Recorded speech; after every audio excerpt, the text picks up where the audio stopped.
El ajedrez es, junto a la música y a las matemáticas, la actividad humana que ha producido mayor número de niños prodigio. Uno de los más carismáticos fue sin duda alguna Bobby Fischer.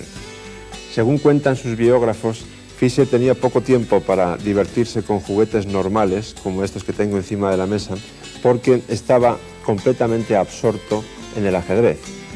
Tan absorto que una vez su madre le sorprendió sentado en las vías del ferrocarril, analizando una partida en un tablero de bolsillo. Afortunadamente su madre estaba allí y, horrorizada, dio un grito tremendo porque el tren venía a lo lejos y solo entonces Fischer fue capaz de darse cuenta de la gravedad de su posición y se levantó y salió corriendo. Los éxitos de Fischer fueron fulgurantes desde muy joven. Fue el gran maestro más joven de la historia, ganó el campeonato de Estados Unidos siendo un adolescente y también era todavía un mozalbete cuando empezó a meter miedo a los todopoderosos soviéticos. La partida que vamos a ver hoy corresponde al campeonato de Estados Unidos de 1959. Fischer tenía entonces 16 años y su rival fue también un eminente ajedrecista. De hecho, Samuel Rzepski era muy conocido porque asimismo fue un niño prodigio tremendo, logró grandes éxitos desde pequeño y además también fue un viejo prodigio porque mantuvo un altísimo nivel de calidad de juego hasta que falleció. Fischer tenía las piezas blancas y, por supuesto, salió con el peón rey, que era casi su apertura obligatoria.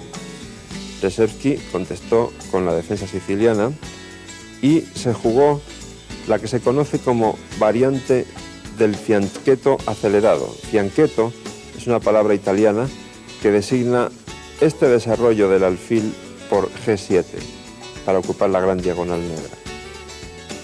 Esta partida, a pesar de su brevedad, es tremendamente instructiva y por eso figura en cientos de libros de ajedrez, libros de teoría de aperturas especialmente. Caballo C3, alfil G7 atacando el caballo de D4, Fischer lo defiende colocando el alfil en E3, caballo F6, alfil C4 para ocupar la gran diagonal. Este es un detalle que conviene subrayar porque la diagonal que va de A2 a F7, que ocupa ahora mismo el alfil, va a ser el elemento crucial de esta partida. Las negras se entrocan. Y ahora Fischer hace una jugada profiláctica típica de estas posiciones. Juega alfil B3, que parece una jugada un poco extraña. La idea está en que el alfil en C4 está expuesto a varios ataques de piezas enemigas. Por ejemplo, si la dama negra fuera a C7, estaría, digamos, presionando por rayos X al alfil de C4. O si las negras adoptan un plan a base de A6 seguido de B5, o bien E6 seguido de D5, o también si el caballo negro de C6 va a E5, todas esas jugadas atacarían al alfil de C4. Entonces Fischer se adelanta a los acontecimientos y juega alfil B3 y coloca el alfil en una casilla protegida y a salvo de esos ataques. El momento es muy interesante porque Rzepski con negras se da cuenta de que el elemento crucial de la partida, como he mencionado antes, es esa diagonal que va desde A2 hasta G8. El alfil ejerce una presión tremenda sobre la diagonal. Así que Rzepski dice, lo prioritario es eliminar el alfil. Para ello, nada mejor que caballo A5. La idea es clarísima, comerse el alfil cuanto antes. Y eso además parece inevitable porque el alfil no tiene otro tipo de escondite donde guardarse. Sin embargo, Fischer ha visto más lejos. Y esa jugada de Rzepski es claramente mala, como se demuestra a continuación. Y por eso esta partida está en todos los libros de aperturas de ajedrez. El genial estadounidense juega E5, atacando el caballo. Solo ahora Rzepski se da cuenta de que, de momento, no puede capturar el alfil de B3, porque a caballo por B3 seguiría E por F6, caballo por A1, F por G7 y las negras tendrían atacada su torre de F8 por el peón de G7 y su caballo de A1 por la dama en D1.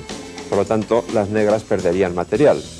De modo que Rzepski se dice, bueno, tampoco pasa nada, retiro mi caballo a E8, todo parece estar bajo control, sigo amenazando con eliminar el peligroso alfil de las blancas, tengo la idea de romper el centro con D6, liberando así el alfil de C8 y también eventualmente a mi caballo que ha quedado encerrado en E8, en fin, todo parece estar bien, porque además las negras atacan el peón de E5 con el alfil de G7.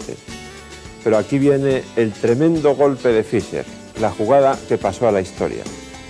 Alfil por F7, jaque.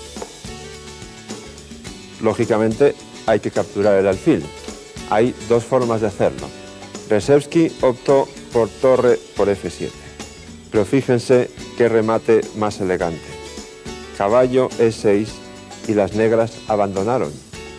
Porque se amenaza la dama, el caballo no se puede capturar con el peón de D7 porque está clavado por la dama de D1 y la dama negra no tiene casillas. C7 está cubierta por ese caballo y B6 está cubierta por el alfil de E3. Por eso abandonó Rzepski. Pero la partida hubiera sido todavía más espectacular, si cabe, si en lugar de capturar el alfil con la torre, las negras se lo hubieran comido con el rey. Después de alfil F7 jaque, vamos a esa posición y entonces supongamos que las negras juegan rey por F7. La jugada de Fischer en ese caso hubiera sido la misma respuesta, caballo E6. La idea es idéntica a lo que he explicado antes, con la pequeña diferencia de que ahora las negras tendrían el recurso de capturar el caballo con el rey. Pero entonces lo que vemos es muy espectacular. Dama D5 jaque, única respuesta rey F5, G4 jaque. Vean ustedes cómo el rey pasea por el centro del tablero a la intemperie, algo rara vez acontecido en una partida de ajedrez.